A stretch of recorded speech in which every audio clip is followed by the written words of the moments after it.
দেখা যায় বাবার কাঁধে সন্তানের লাশ, সন্তানের কাঁধে বাবার লাশ, ভাইয়ের কাঁধে ভাইয়ের লাশ। এই পৃথিবীর মধ্যে সন্তানের লাশ যে বহন করেছে মুসলমান, যারা সন্তানের লাশ বহন করেছে সেই বাবা দানের সন্তানের লাশ কত ভারী। ওই বাবার জিগাইবেন, বাবা বলবে দুনিয়ার মানুষরা ওই আসমান জমিনের মধ্যে এই আসমানটা যত ভারী, আমার সন্তানের লাশ কেন তার চাইতে অধিক ভারী। এই পৃথিবীর মধ্যে বাবার লাশ সন্তান যারা কাঁধে নিছে, এই গোরস্থান বসিরে কবরে শোয়া দিছে, ওই ছেলে জানে, ওই মেয়ে জানে, ওই বাবায় জানে সন্তানের লাশ কত ভারী। আমার ভাইরা, আমার বন্ধুরা, এমন আল্লামা মুফতি আমজাদ আলী সাহেব একটা কিতাব লিখলেন, কিতাবের নাম্বার শরিয়াত। এই কিতাবের মধ্যে লিখতে যা বললেন, দুনিয়ার মানুষ শোনো,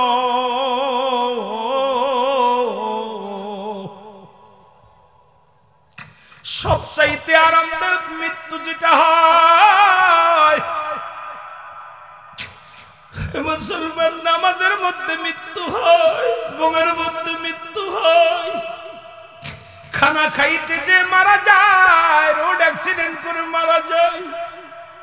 এই মৃত্যুটা হলো 70টা তাজা উটের গায়ের চামড়া জবাই না করিয়া উল্টো দিকে টান দিয়ে লবণ আর মরিচ লাগা দিলে যতটুকু যন্ত্রণা হয়, এর চাইতে 70 গুণ যন্ত্রণা হলো একটা সাধারণ মৃত্যুরে মুসলমান। অনেকেই মরণকালে পায়খানা করে দেয়, অনেকেই মরণকালে প্রস্রাব করে দেয়, অনেকেই মরণকালে জিহ্বাটা বড় হয়ে যায়, অনেকের মরণের সময় চোখ দুটি বড় বড় হয়ে যায়। তাদের মৃত্যুটা কত কঠিন হয়, কত মানুষের দাফন করাইলা গো,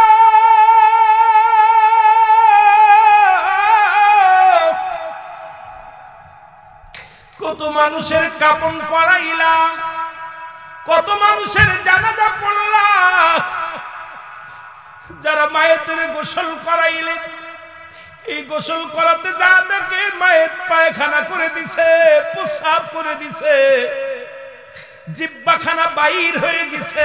মুসলমান, এই মৃত্যুর পেয়ালা পান কর্তব্যের মধ্যে কোনো সন্দেহ নাই। এই সহজ মৃত্যু যদি এত কঠিন হয়, কঠিন মৃত্যুটা কত কঠিন হবে জোরে বলেন ঠিক কিনা? আল্লাহর নবী তিনবার সালাম দিলেন, কয়বার? তিনবার সালাম দিছে গো। নবীজি সালামের উত্তর পাইলেন না। রহমতের নবী, মাগফিরাতের নবী, নাজাতের নবী, আমার নবী ফিরে আসলেন। পিছন থেকে আব্দুল্লাহ আনসারী সালাম উত্তর দেয়, ওয়ালাইকুম আসসালাম ইয়া রাসূলুল্লাহ, ওয়ালাইকুম আসসালাম ইয়া হাবিবাল্লাহ, ওয়ালাইকুম আসসালাম ইয়া রাহমাতাল লিল আলামিন। আল্লাহর নবী ডাক দিয়ে বলেন, আনসারী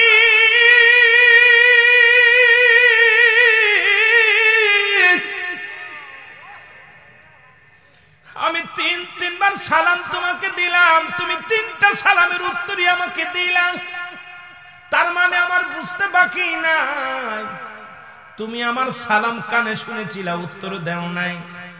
বলে, ইয়া রাসূলুল্লাহ, ইয়া হাবিবাল্লাহ, আমি কেন সালামের উত্তর দিই না, এটার জবাব আমি আপনাকে দিতে পারবো না। আপনি যদি দয়া করে আমার বাড়িতে যাইতেন, তাহলে আমি কেন উত্তর দিই না আপনাকে বুঝাইতে পারতাম। নবী বলে, চলো। আল্লাহর নবী রওনা হয়ে গেল।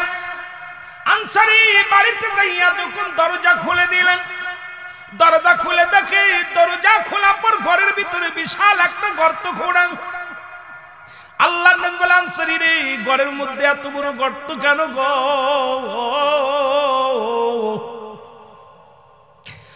আনসারী বলে, ইয়া রাসূলুল্লাহ, ইয়া হাবিবাল্লাহ, আপনি যখন আমারে সালাম দিয়েছিলেন তখন আমি এই গর্তের মধ্যে উলঙ্গ অবস্থায় বসা ছিলাম, গায়ের মধ্যে কোনো কাপড় ছিল না, আমার পণ্যের মধ্যে কোনো কাপড় ছিল না নবী গো,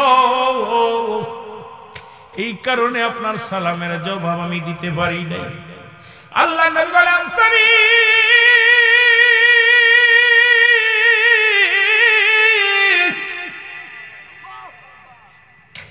কিসের জন্য, কি কারণে তুমি সালামের উত্তর দিলা না? বলো, হুজুর, আপনি ওয়াজ করলেন যে ব্যক্তি 5 ওয়াক্ত সালাত সময় মতো আদায় করতে পারবে, আপনি তার হাত ধরে জান্নাতে নিয়ে যাবেন। নবী গো, আমি বাড়ি যাই আমার বিবির কাছে ওয়াজটা করি, আমার বিবি ডাকতে বলে, স্বামী রে, জীবনে টাকা চাই না, বাড়ি চাই না, কিচ্ছু চাই না, আপনার কাছে একটা মাত্র দাবি করে যায়, আমি যেন 5 ওয়াক্ত সালাত আদায় করতে পারি, সেই দোয়াটা আপনার কাছে চাই, আর সেই সুযোগটা চাই। ইয়া রাসূলুল্লাহ, ইয়া হাবিবাল্লাহ, আমাদের স্বামী স্ত্রী মিলে একমাত্র একখানা কাপড়, যখন আযান পড়ে যায়, মসজিদে আযান পড়ে যায়, আমি ওই কাপড়টা পরে আপনার পিছে নামাজের জন্য চলে যাই, আমার বিবি উলঙ্গ হয়ে গর্তের মধ্যে বসে থাকে, সালাম ফিরায় আমি এক দড়ি বাড়িতে আসি, বাড়ি আসিয়া গর্তের মধ্যে ঢুকে যায়, ঢুকিয়া কাপড়টা খুলে দিয়ে আমার বিবি পণ্য দিয়া আমার বিবি পরিধান করে। ইয়া রাসূলুল্লাহ, ইয়া হাবিবাল্লাহ, এই কাপড় পরিধান করে নামাজে দাঁড়া যায়। আপনি যখন সালাম দিয়েছিলেন তখন আমার বিবি নামাজের মধ্যে ছিল, আর আমি উলঙ্গ অবস্থায় গর্তের মধ্যে বসেছিলাম। ইয়া রাসূলুল্লাহ, ইয়া হাবিবাল্লাহ, কারণ আমি উলঙ্গ অবস্থায় থাকার কারণে আপনার সালামের জবাব দিতে পারি নাই। আমার নবী চোখের পানি ছেড়ে ডাকতে বলে, আনসারী রে,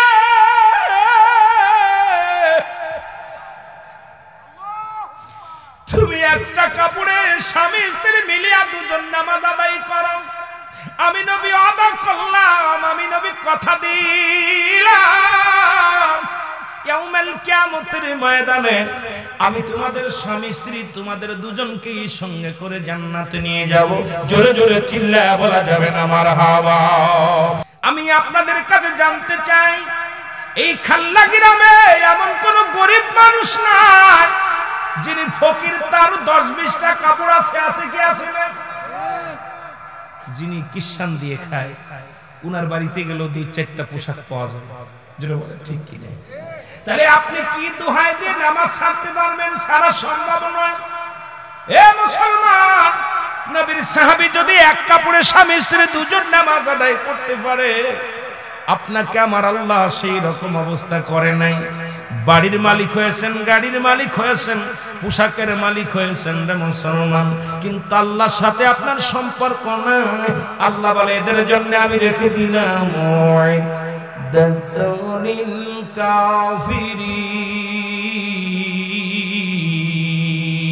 এই কাফের বেঈমান মুনাফিকদের জন্য আমি আল্লাহ প্রস্তুতি করে রাখলাম, একটা নয়, দুটি নয়, 7-7টা জাহান্নাম। জোরে জোরে চিল্লায়া বলা যাবে না আল্লাহু আকবার। প্রস্তুতি আছে, আল্লাহ রেখে দিয়েছে। কত বছর? 40 বছর, 50 বছর, 80 বছরের জিন্দেগি পাইয়া কত রং তামাশা করতেছো। সালাত, সালাত, নামাজ, নামাজটা। এই জন্য আমি বলতেছিলাম, রাতের শুরু নামাজ, দিনের শুরু নামাজ, মনে আসেনি? এ মুসলমান, রাতের শুরু নামাজ, রাতের শুরু হলো মাগরিবের নামাজ, মনে আছে? 3 রাকাত ফরজ নামাজ তুমি আদায় করলা, তুমি আমার মাওলার গোলাম হয়ে গেলা। এবার তুমি 2 রাকাত সুন্নাত নামাজ তুমি যখন আদায় করলা, আমার নবীর প্রেমিক হয়ে গেলা।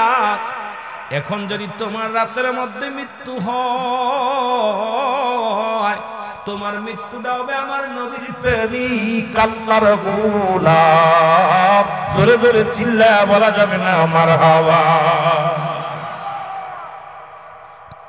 নামাজের ওয়াজ করলে কিছু বেনামাজির কলিজার মধ্যে আঘাত ধরে, কথা কোন ঠিক কিনা? নামাজের ওয়াজ তো মুসলমানদের কাছে করা উচিত না। দাওয়াত দেওয়ার দরকার কাদেরকে? যারা ঈমান আনতে পারে নাই, নামাজের ওয়াজ তো তাদের কাছে করার দরকার। কিন্তু আমরা মুসলমানদের কাছে নামাজের ওয়াজ করি, কারণ কি? আমরা পরিপূর্ণ মুসলমান হতে পারি নাই, ঠিক কি না? বড় কষ্ট এখানে। সালাত সালাত রাসূলুল্লাহর উম্মত হিসেবে যদি স্বীকৃতি পেতে হয়, নামাজের দরকার আছে না? কথা বলেন। আল্লাহর গোলাম হতে হলে যদি নামাজের দরকার আছে কি? যেটা বলেন আছে। আমরা কার? এই জমিন কার? আসমান কার? সবকিছুর মালিক কে? আল্লাহ। আমরা ইবাদত করব কার? আরো জোরে বলেন কার? এত কষ্ট হয় কেন? এত কষ্ট হয় কেন? সেই মাওলার ইবাদত করতে গেলে কেন এত কষ্ট হয়? হয় এই জন্য ওই তৎকালীন জামানাও ঈমান বেঈমান ছিল, এখনো আছে। আল্লাহ বলে আমিনান নাস, মানুষের মধ্যে বাকুল তারা বলবে আমান্না, তার ঈমান আনছে বিল্লাহি, আল্লাহর প্রতি। ওই জামানাও ছিল, এখনো আছে। আমিনান নাস, নাস শব্দের অর্থ মানুষ। নাস শব্দের অর্থ মানুষ। নবীজিকে বলতেছে আল্লাহ হাবিব, আপনার কাছে কিছু মানুষ আসবে, তারা বলবে আমরা ঈমানদার, আমরা মুমিন, আমরা মুত্তাকিন। এখন অনেকের মুখে দাঁড়িয়ে আছে, নামাজ পড়ে, টুপি মাথায় দেয়, নামাজ পড়ে না। মুসলমানের গর্ভে জন্ম নিছে, গরু ছাগল সবই খায়, হালাল প্রাণী খায়, নামাজ পড়ে। তাহলে এই সমস্ত আল্লাহকে ধোঁকা দেয়। এখন আল্লাহ ডাক দিয়ে বলে হাবিব আমিনান নাস, মানুষের মধ্যে মা কোন তারা বলবে আমান্না, তার ঈমান আছে বিল্লাহি, আল্লাহর প্রতি, বিল আখির, আখিরাতের প্রতি বিশ্বাস স্থাপন করছে। আমাতুল মুমিনিন, ওরা মুমিন মুত্তাকিন বলে দাবি করবে। এখন দাড়ি টুপি জুব্বা লাগাইয়া অনেক দাড়িওয়ালা আছে, ফজরের নামাজ যায় না। কথা কয় না কেন? দেখলে মনে হয় ভালো ভালো মৌলবী, রাগ করেন না। আবার কইবেন হুজুর দাঁড়িয়ে লাগের পিছে না, দাঁড়িয়ে লাগের পিছে লাগছি না, কারণ লিবাসের মধ্যে ইসলাম ঢুকাইছে। দেখলে পারে টুপি মাথায়, মাশাআল্লাহ। অনেক সময় দেখা যায় বাজারে গেছে, টুপি আছে মাথায়, পাঞ্জাবি গায়ে আছে, কিন্তু জোহরে আসরের নামাজ পড়ে না, মাগরিবের সময় নামাজ পড়ে নাই, কারণ নামাজটা আদায় করে নাই, কারণ তারা আল্লাহর সঙ্গে বন্ধুতাই নাই, আছে দুনিয়ার সাথে সম্পর্ক করে ফেলেছে। এই যে নবীজি বলছে এই দুনিয়াটা হলো পচা দুর্গন্ধ মরি, মানুষের চরিত্র হলো কুকুরের চরিত্র। কুকুর যেমন দুনিয়ার সম্পদ পাইলে খুশি হয়, মানব তবে শেষ জামানার মানুষগুলো সম্পদ পাইলে খুশি হবে, আল্লাহর দ্বীনের জন্য বেজার থাকবে, আল্লাহর দ্বীনের প্রতি রুজু হবে না, দুনিয়ার প্রতি রুজু হবে। এরা দুনিয়া থেকেই তারা বিপদগামী হবে, হাসরের ময়দানে তারা বিপদগামী হবে। জোরে বলেন ঠিক কি না? আরো জোরে বলেন ঠিক কি না? কষ্ট হয়, আমার কথায় কষ্ট হচ্ছে বুঝাতে যে, কিন্তু ইমানদার যারা এই কষ্ট করে, আল্লাহ বলেন আমি এদের জন্য রেখে দিলাম। আল্লাহ বলেন বিসমিল্লাহির রাহমানির রাহিম, উইদ্দাত লিল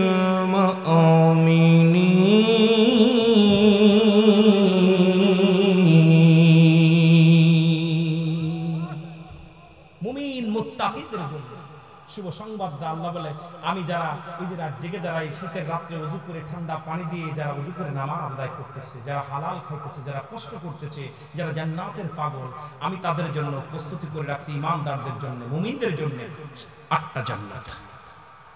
কয়টা জান্নাত? আপনারা খাল্লা গ্রাম চেয়ারম্যান পাইছেন, একটা দাপট আছে, যা দাবি করতে পারবেন, ঠিক কি না? কথা বলেন ঠিক কি না? আমার ভাইরা, আমার বন্ধুরা, আমার গভীর মনোযোগ। আর এই পথে আসার জন্য যুগে যুগে নবীজিকে পাঠাইলেন। আল্লাহ বলেন, আল্লাহ নবী বলেন, কি বলেন শুনে নেন। নবী বলেন হায়াতি খায়রুন লাকুম ওয়া মামাতি খায়রুন লাকুম। নবী বলেন উম্মতিরা রে শুনে নাও, আজকে কথাগুলো বুঝাইতে যায় অনেক কথা চলে আসবে। দাদু ভাইয়েরা, প্রাসঙ্গিক বাদনরে আনুষঙ্গিক ভাবে অনেক আলোচনা চলে আসে, একটা কথা বলতে গেলে আর একটা কথা জোড়ায় চলে আসে।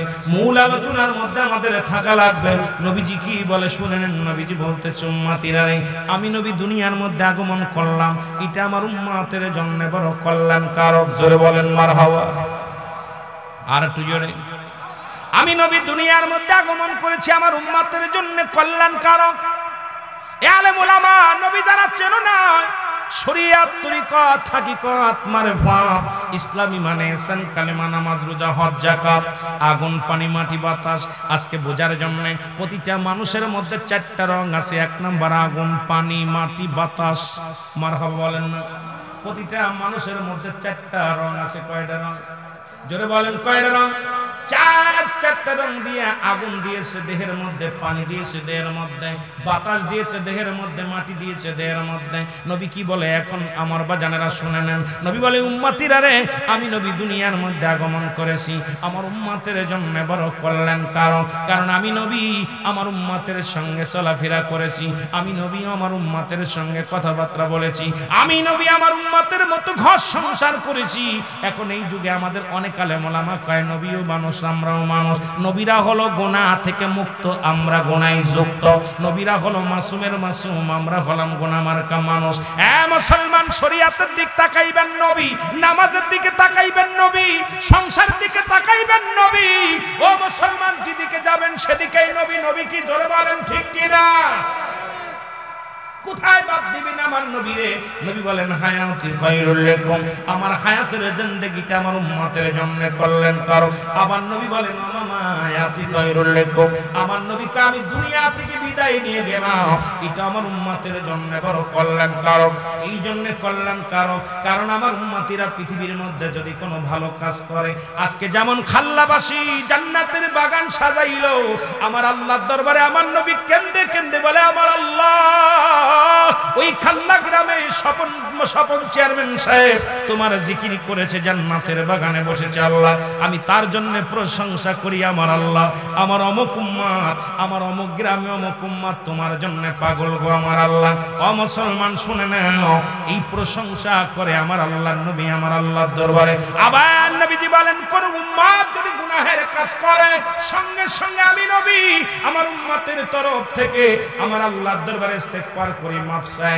আমার আল্লাহ অমুক গ্রামে স্বপন মাস্টার সে অন্যায় করেছে আল্লাহ তুমি তারে মাফ করে দাও পৃথিবীর মধ্যে অন্যায় করে ছেলে মাফ চায় বাবা অন্যায় করে গ্রামের ছেলে মাফ চায় চেয়ারম্যানের মেম্বার যাইয়া এই খাল্লা গ্রামের চেয়ারম্যান সাহেব বলতে পারবে এর মধ্যে কত সন্ত্রাসীর জন্য মাফ চাওয়া লাগছে এই গ্রামের নালিশ ওই গ্রামে যা মাফ বলা লাগছে এই গ্রামের মাতবার যাইয়া যে মাতবার যে মাফ চাইছে বাবা এমন নবীর উম্মত হয়েছি ভুল করি আমি ক্ষমা চাই আমার নবী সেই নবীর পক্ষে থাকা লাগবে কি লাগবে না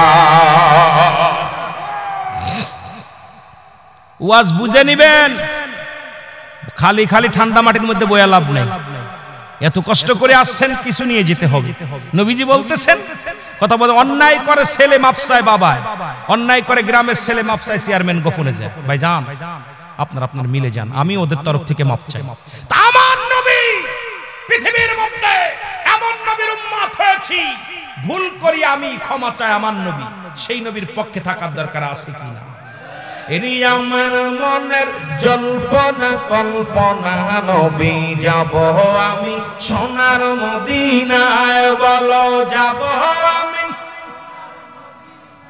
আওয়াজ হবে আওয়াজ যুবকেরা যুবক তো মাহফিলে নাই যুবকরা যদি গানের প্যান্ডেল হতো যদি বলতো হই হই কাণ্ড রই রই ব্যাপার আসিতেছে এক ঝাঁক ডানা কাটা পরি নাচিবে কমলা সুন্দরী একটারও ঠেলে ফেলানো যেত সবগুলো চেয়ারম্যানরা কইতো স্যার ভাই বন্ধু আমরা টাকা দিব খাতি দিব সব দিব আর এত সুন্দর বাগান মেলানো পরেও আমার পাগলেরা আসে না এ যুবক তুই যে বুড়া হয়ে মরবি এমন কোনো গ্যারান্টি নাই দুনিয়া থেকে বিদায় নিয়ে যাবি এরে আমার মনের জল্পনা কল্পনা নবী যাব আমি সোনার মদিনায় বলো যাব আমি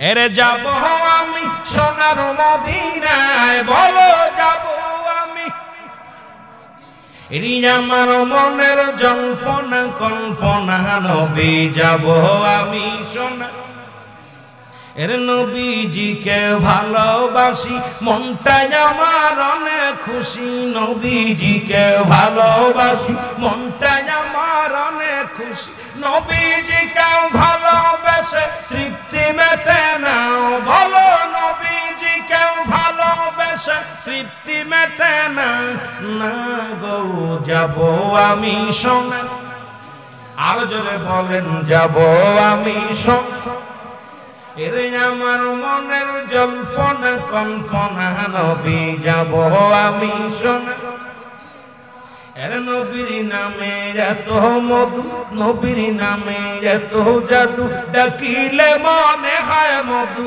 নবীর নামে এত জাদু ডাকিলে মনে হয় মধু এই মধু কোথাও মেলে না না গো যাব আমি সোনা এরে আমার মনের জল্পনা কল্পনা নবী যাব আমি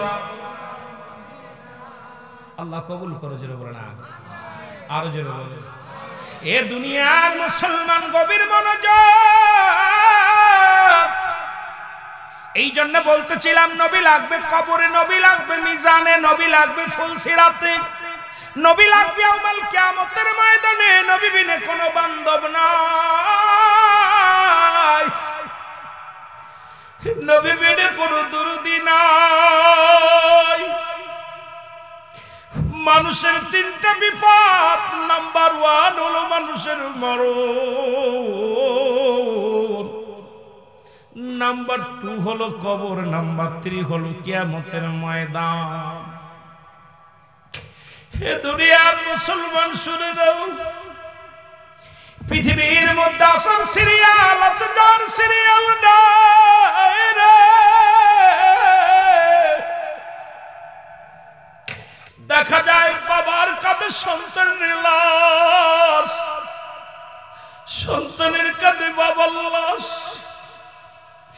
ভাইয়ের কাঁধে ভাইয়ের লাশ এই পৃথিবীর মধ্যে সন্তানের লাশ বহন করেছে মুসলমান যারা সন্তানের লাশ বহন করেছে সেই বাবা দানের সন্তানের লাশ কত ভারী ওই বাবার জিগাইবেন বাবা বলবে দুনিয়ার মানুষরা ওই আসমান জমিনের মধ্যে এই আসমানটা যত ভারী আমার সন্তানের লাশ কেন তার চাইতে অধিক ভারী এই পৃথিবীর মধ্যে বাবার লাশ সন্তান যারা কাঁধে নিছে এই গোরস্থান বসিরে কবরে শুয়া দিছে ওই ছেলে জানে ওই মেয়ে জানে ওই বাবায় জানে সন্তানের লাশ কত ভারী আমার ভাইরা আমার বন্ধুরা এমন আল্লামা মুফতি আমজাদ আলী সাহেব একটা কিতাব লিখলেন কিতাবের নাম্বার শরিয়াত এই কিতাবের মধ্যে লিখতে যা বললেন দুনিয়ার মানুষ শোনো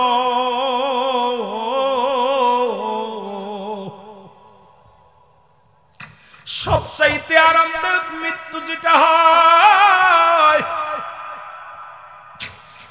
মুসলমান নামাজের মধ্যে মৃত্যু হয় ঘুমের মধ্যে মৃত্যু হয় খানা খাইতে যে মারা যায় রোড অ্যাক্সিডেন্ট করে মারা যায় এই মৃত্যুটা হলো 70টা তাজা উটের গায়ের চামড়া জবাই না করিয়া উল্টো দিকে টান দিয়ে লবণ আর মরিচ লাগা দিলে যতটুকু যন্ত্রণা হয় এর চাইতে 70 গুণ যন্ত্রণা হলো একটা সাধারণ মৃত্যুরে মুসলমান অনেকেই মরণকালে পায়খানা করে দেয় অনেকেই মরণকালে প্রস্রাব করে দেয় অনেকেই মরণকালে জিহ্বাটা বড় হয়ে যায় অনেকের মরণের সময় চোখ দুটি বড় বড় হয়ে যায় তাদের মৃত্যুটা কত কঠিন হয় কত মানুষের দাফন করাইলা গো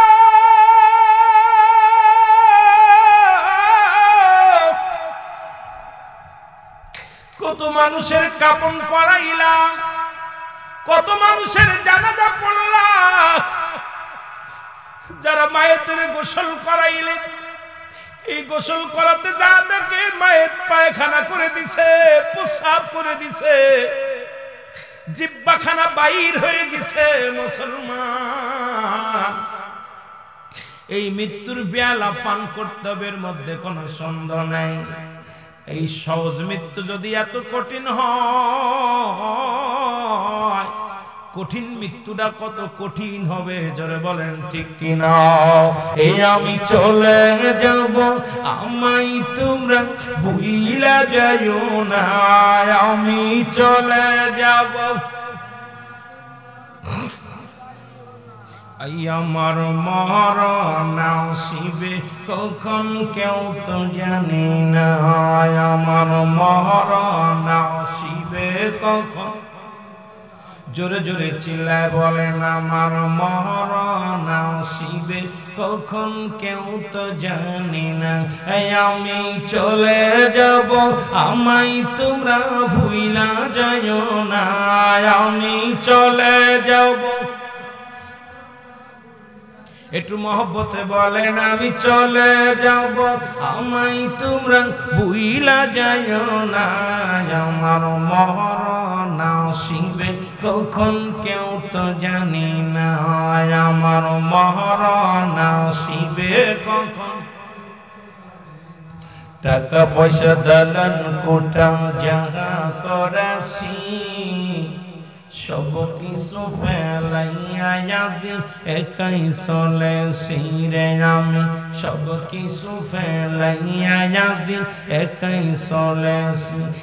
আমি যাবার বেলায় ভেবে দেখি আমার কেহ নাই, আমি যাবার কালে ভেবে দেখি না, আমার মরণ আসিবে কখন কেউ তো জানি না, আমার মরণ।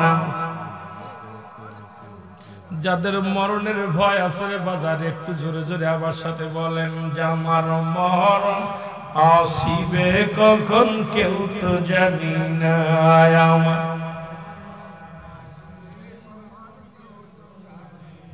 ডানে বামে মাটি আমার মাটির বিছানা, ডানে বামে মাটি। এ দুনিয়ার মুসলমান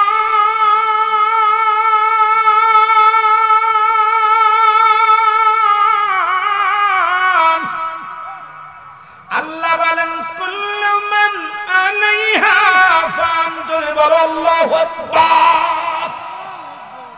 আল্লাহ বলে বান্দারে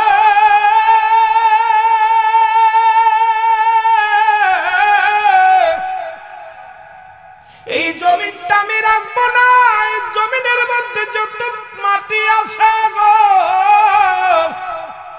সমস্ত মাটিগুলো আমি আল্লাহ পুড়ে তামা বানায়া দিব। এত মস্তানি কেন রে বাবা, কেন গায়ের জোর দেখাও, কত ক্ষমতা দেখাও।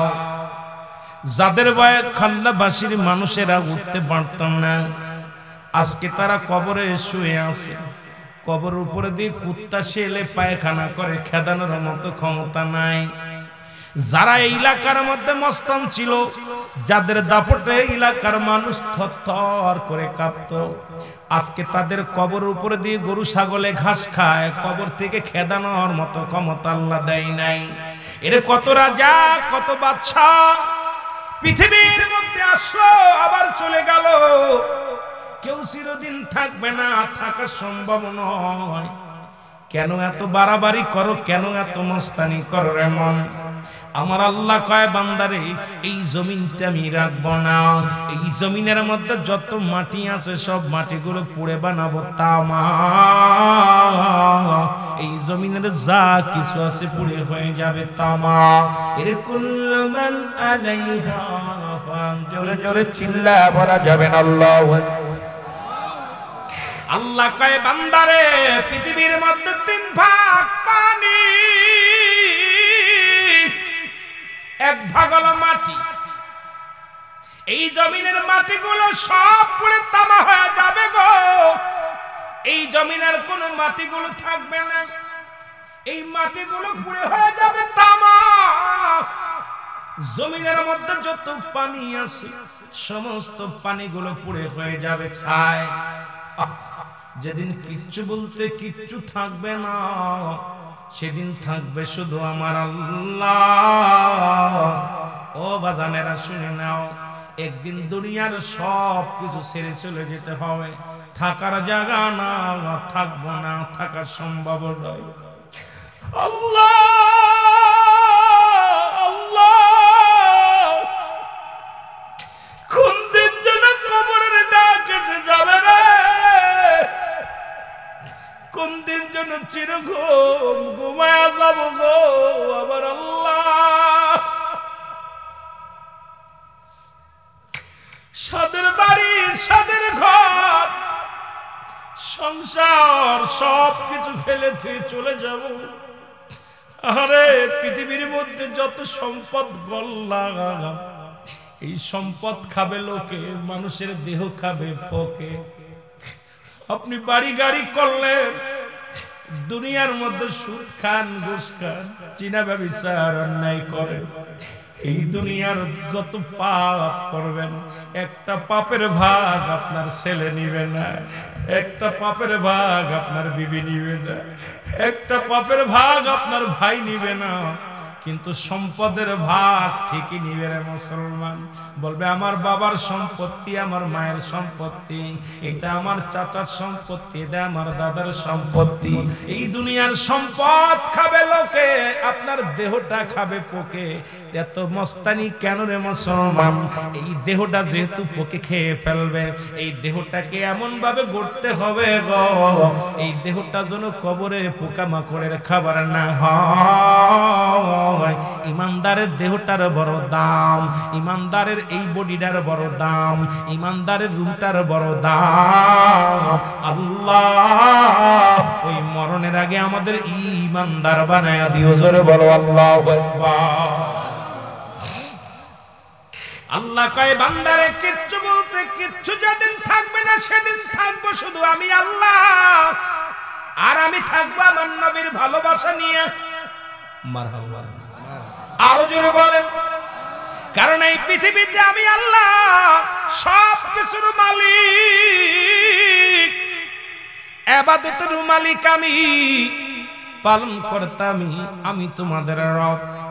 দ্বিতীয় কোন প্রভু নাই, আমার আল্লাহ প্রমাণ করে দেয়। আল্লাহ বলেন, আমার সাথে বলেন, বিসমিল্লাহির রহমানির রহিম। কুল হুয়াল্লাহু আহাদ, আল্লাহুস সামাদ, লাম ইয়ালিদ ওয়া লাম ইউলাদ ওয়া লাম ইয়াকুল লাহু কুফুয়ান আহাদ। আল্লাহ ডাকতে বলে, হাবিব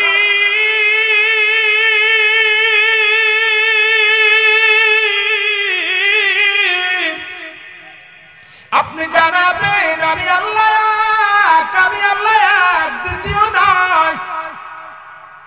ইবাদত পাবে কে, গোলামি করব কার? জোরে বলা যাবে আর একটু জোরে। যারা চন্দ্রের কাছে সাহায্য চায়, প্রতিমার কাছে সাহায্য চায়, যারা অনেক খোদা বানায় ইবাদত বন্দেগী করে, তাদেরকে আপনি জানায়া দেন আমি আল্লাহ, আমার কোনো দ্বিতীয় নাই, কারো জন্ম দিই নাই, পৃথিবীর মধ্যে কারো থেকে জন্ম নিই নাই, আসমান জমিনের মধ্যে আমার সমতুল্য, আমার সমকক্ষ আর একটাও নাই। এই জন্য ইবাদত করব কার? জোরে বলেন কার? বন্দেগী করব কার? গোলামি করব কার? এই জমিনের মালিক কে? আসমানের মালিক কে? হায়াতের মালিক কে? রিজিকের মালিক কে? ও মুসলমান, মরণের মালিক কে? সব কিছুর মালিক আমার আল্লাহ। জোরে চিল্লা বলেন আল্লাহু আকবার। আর একটু জোরে বলেন আল্লাহু আকবার। আল্লাহ কয় কারো জন্ম দেই নাই, কারো থেকে জন্ম নেই নাই। আর আমার সমতুল্য, আপনি চেয়ারম্যান, তো চেয়ারম্যান, ইউনিয়নের চেয়ারম্যানের সমতুল্য আর কেউ আছে? পার্লামেন্টে অনেক মেম্বার আছে, এখন মেম্বার যদি আমি চেয়ারম্যান মেনে নিবেন? কথা কন। এখন চেয়ারম্যান তো চেয়ারম্যান, কথা কন ঠিক কি না? এমপি তো এমপি, মন্ত্রী তো মন্ত্রী। আল্লাহ কয় আমি এক, আমার কারো থেকে জন্ম নিই নাই, কারোর জন্ম দিই নাই, আর আমার সমতুল্য, আমার সমকক্ষ কেউ নাই। সুতরাং ইবাদত বন্দেগী করব কার? দ্বিতীয় ডানে বামে ঘোরার কোন জায়গা বামেও সাইড নাই, ডানেও সাইড নাই, সামনেও সাইড নাই, পিছনে সাইড নাই, গোলামি করব কার? মনে থাকবো, মনে থাকবো। একটু মহব্বতের সঙ্গে দুরূদ শরীফ পড়েন। আল্লাহুম্মা সাল্লি আলা নবিয়িনা শাফিঈনা মাওলানা মুহাম্মদ। আল্লাহুম্মা সাল্লি আলা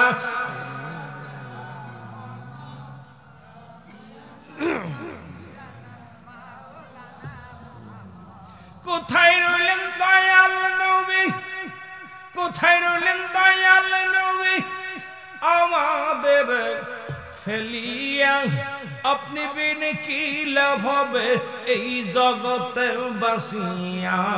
আল্লাহুম্মা সাল্লি আলা সাইয়্যিদিনা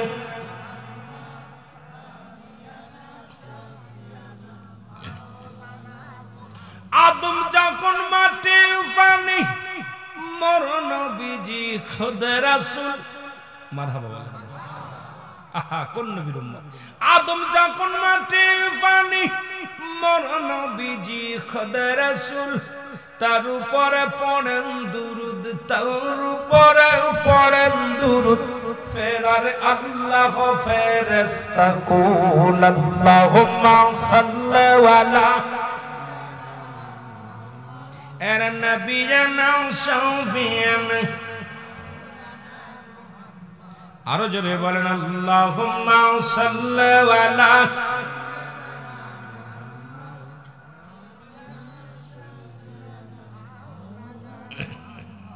এ মুসলমান গভীর মনোযোগ, যে কথা বলতেছিলাম,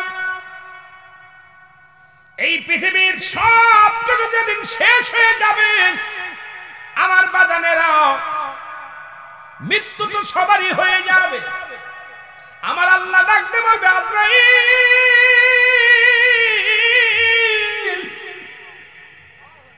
আর কজন জিন্দা আছে? আল্লাহ, পৃথিবীর সমস্ত কুল কায়নাত, আসমান জমিন যা কিছু ছিল সব কিছু আমি চূর্ণ বিচ্ছিন্ন করে দিছি।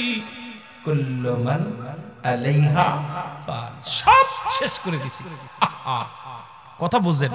একটা আয়াতের তাফসীর ব্যাখ্যা করতে গেলেই রাত শেষ। ওয়াজ তো যেভাবে আমাকে আবার বলছে, বলা পরে একটু মরণের দিকে যেতে গেছি, কবরের দিকে যেতে যে সময় দিতে পারবো কি জানি না। তবে বাবা সবকিছু শেষ করে ফেলেছে। আল্লাহ বলবে, আজরাইল এখন কে কে জিন্দা? মাবুদ আজরাইল গণনা করে দেখে, হুজুর, আল্লাহ আজরাইল আলাইহিস সালাম বলে, আল্লাহ, 4 জন ব্যক্তি আমরা জীবিত আছি। কে কে? আল্লাহ, আমি আজরাইল, বাকি আছে আপনার ইসরাফিল, বাকি আছে আপনার মিকাইল, বাকি আছে আপনার জিব্রাইল। জোরে জোরে চিল্লা বলো মারহাবা। সব কি শেষ? হ্যাঁ, সবকিছু আমি শেষ করে দিছি। একটু পরে আখেরি মোনাজাত, প্রধান বক্তা যখন শেষ বক্তা ওয়াজ করে, সব শেষ। 2-4 ঘন্টা পরে 12টার পর থেকে এখানে আর কেউ থাকবে না, আখেরি মোনাজাত হয়ে যাবে। আজরাইল কাল্লা কয়জন বাদ আছে? আল্লাহকে কয়জন আছে? কাল্লা এখন আপনি আর আমরা 4 জন। কয়জন? কেডা কেডা? হযরত আজরাইল আলাইহিস সালাম, হযরত জিবরাইল আলাইহিস সালাম, হযরত মিকাইল আলাইহিস সালাম, হযরত ইসরাফিল আলাইহিস সালাম। কয়জন? কথা বলেন। বিশিষ্ট 4 জন সাহাবীর নাম মনে আছে? নাম কি? হযরত আবু বকর সিদ্দিক রাদিয়াল্লাহু তাআলা আনহু, হযরত ওমর ফারুক রাদিয়াল্লাহু তাআলা আনহু, হযরতে উসমান গনি রাদিয়াল্লাহু তাআলা আনহু, হযরতে আলী রাদিয়াল্লাহু তাআলা আনহু। মনে থাকবো? ওয়াজ এখন এইগুলো নিয়ে আমার করা লাগবে, ওযুর বিষয়, নামাজের বিষয়। কারণ এখন হিসেবে বিবেচনা করে দেখছি, এখন বাংলাদেশের অধিকাংশ অঞ্চলে আমার সাধারণ ভাইদেরকে ধোঁকা দিতেছি আমরা। ওই যে কলাম যে আমাদের মন মতো ওয়াজ করি, এখন আপনাদের কিছু দিতে পারি না, বড় কষ্ট লাগে।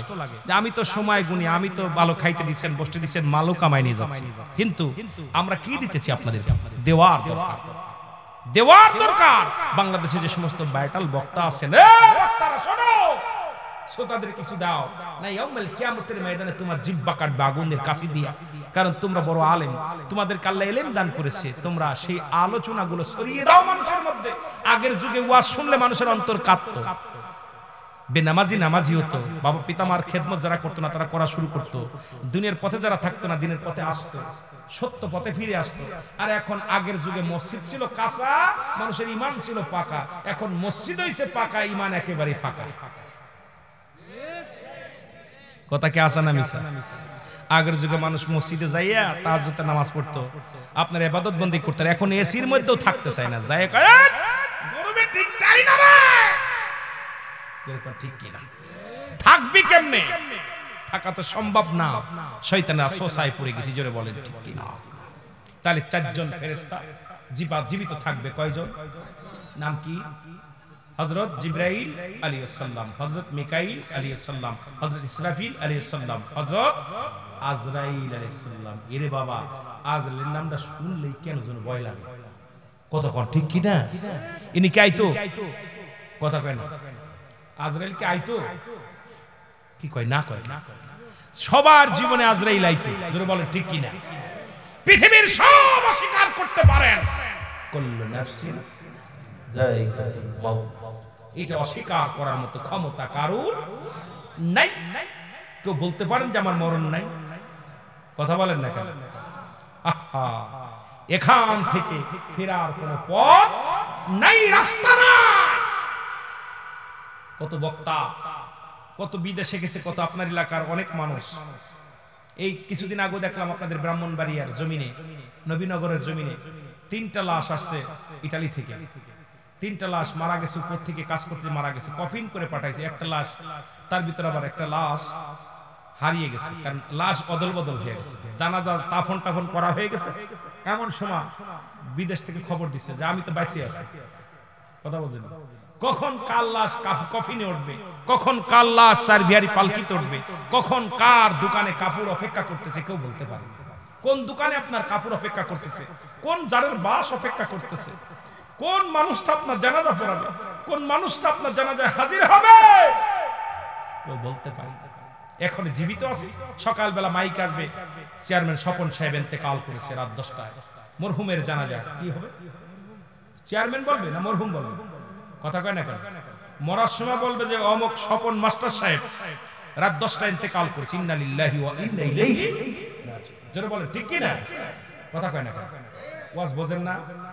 এরপরে বলবে মরহুমের জানাজার নামাজ সকাল 10টায় অনুষ্ঠিত হবে ওই গোরস্থান ময়দানে, মরহুমের জানাজা। বলবে না স্বপন মাস্টারের জানাজা হবে?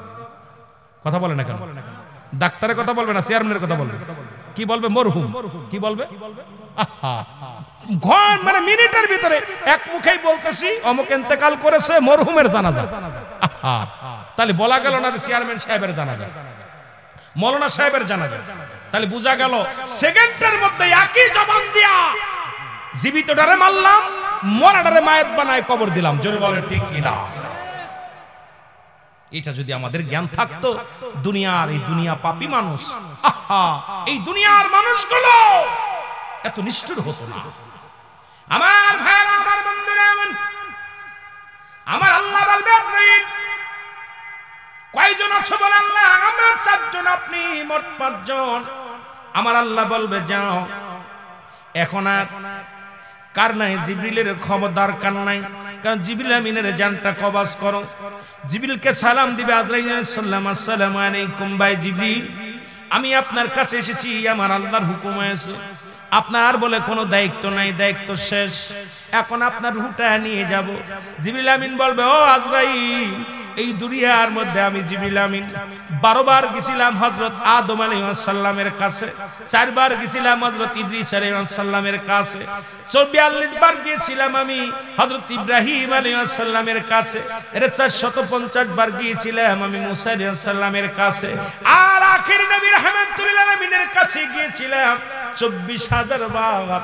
এই দুনিয়ার মধ্যে এই আদান প্রদান করেছে আমি জিবরিল আমিন। এখন আমাকে নেওয়ার খবর এসেছে, আমাকে চলে যেতে হবে। কি শুনাইলেন? আজরাইল বলে জিবরিল রে, আর সময় নাই, কারণ আমি তোমাকে আর সময় দিতে পারবো না, কারণ তোমার যাবার সময় হয়ে গেছে।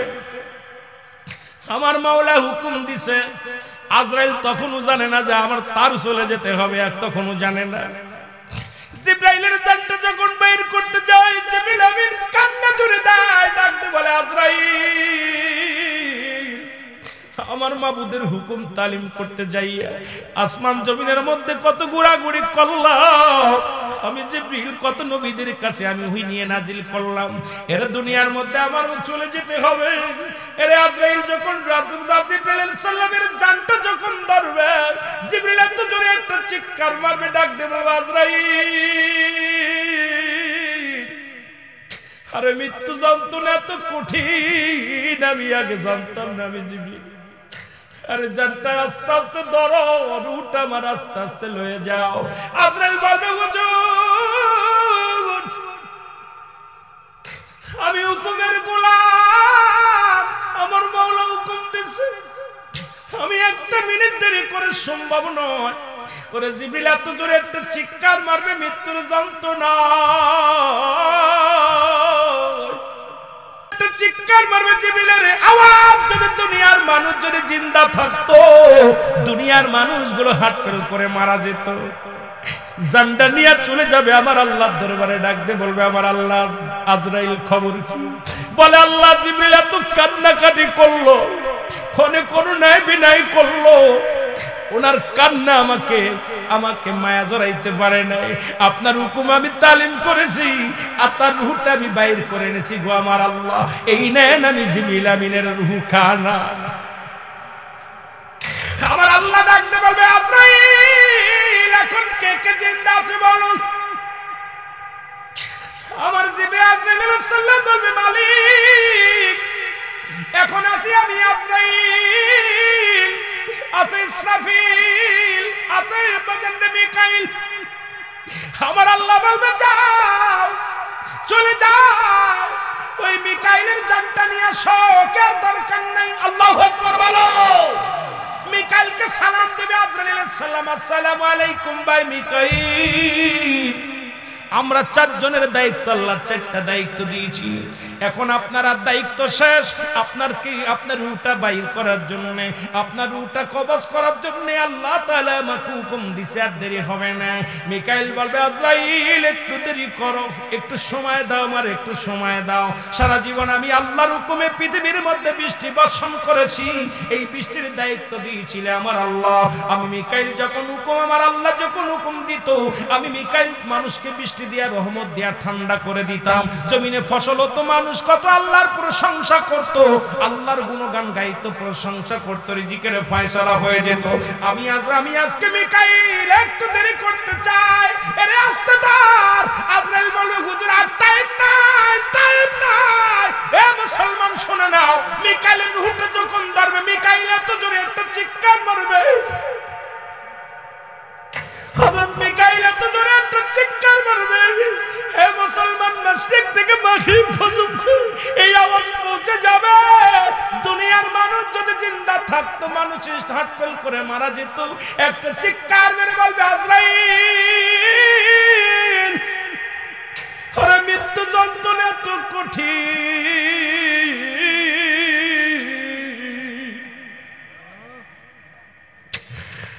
তুমি এত কঠিন, তুমি এত কঠিন হয়েও না,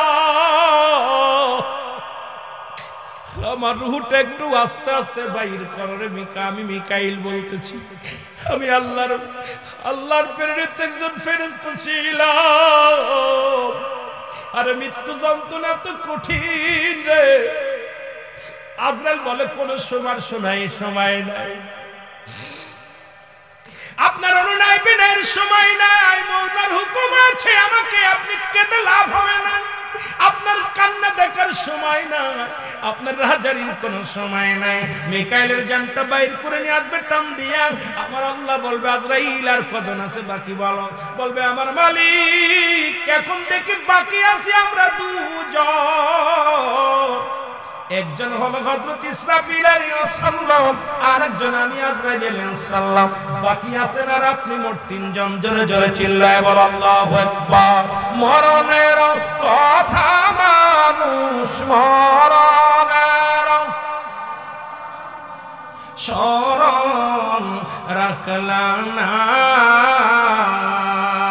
আজরাইল আসিলে পরে রক্ষা পাবি না বলেন আজরাইল আসিলে পরে মহব্বতে বলেন মরণের কথা মানুষ মরণের স্মরণ করলা না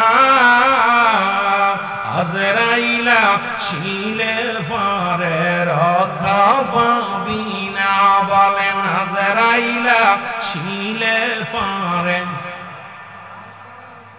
কত রাজা বাদশা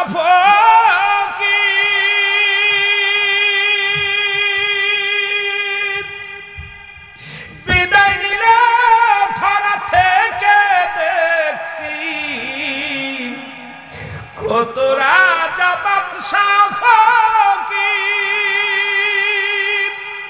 বিদায় নিলে ধরাতে দেখছি কোন দিন যেন এসে যাবে কোন দিন যেন এসে যাবে আমার চলে যাওয়ার ডাক আজরাইল আসিলে পারে রক্ষা পাবি না বলেন আজরাইল আসিলে পারে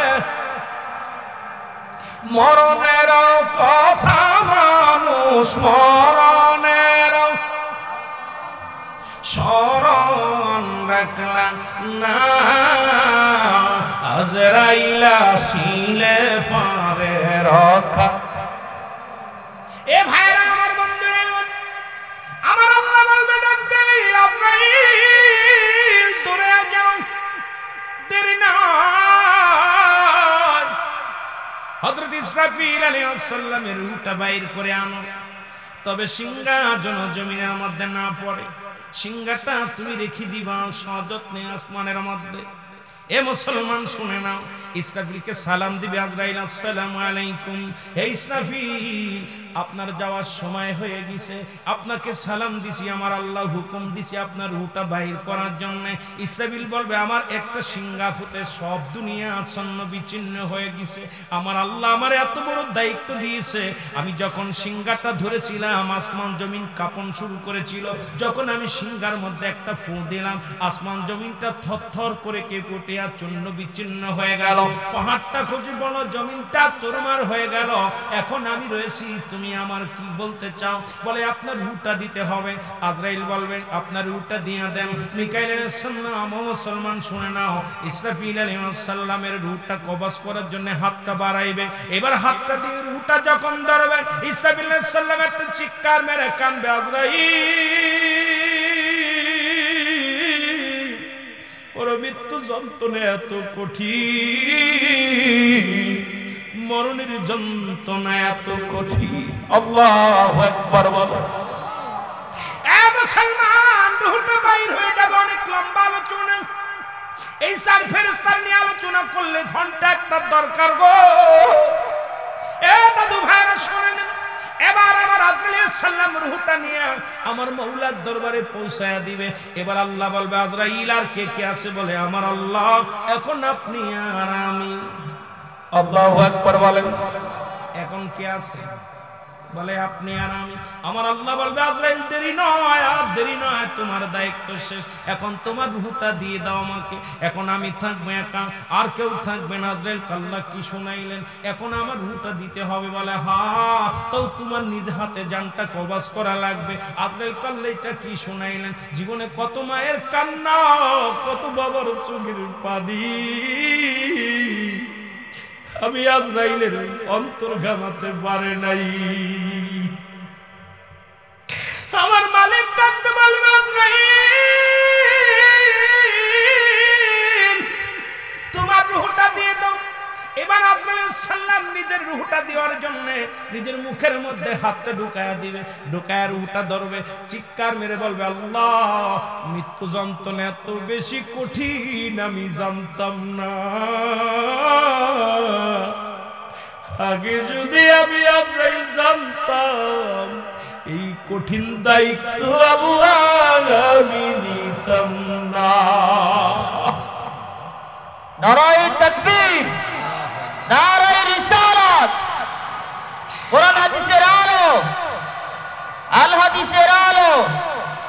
হযরত মাওলানা রুহুল আমিন সিদ্দিকী সাহেব। আমার ভাইরা, আমার বন্ধুরা, আজরাইল তার নিজের রূহটা দিয়ে দিবে। ইসরাফিল আলাইহিস সালাম যে সিংহাখানা ছিল আসমানের মধ্যে গোড়ায়া গোড়ায়া জমিনের মধ্যে পড়বে।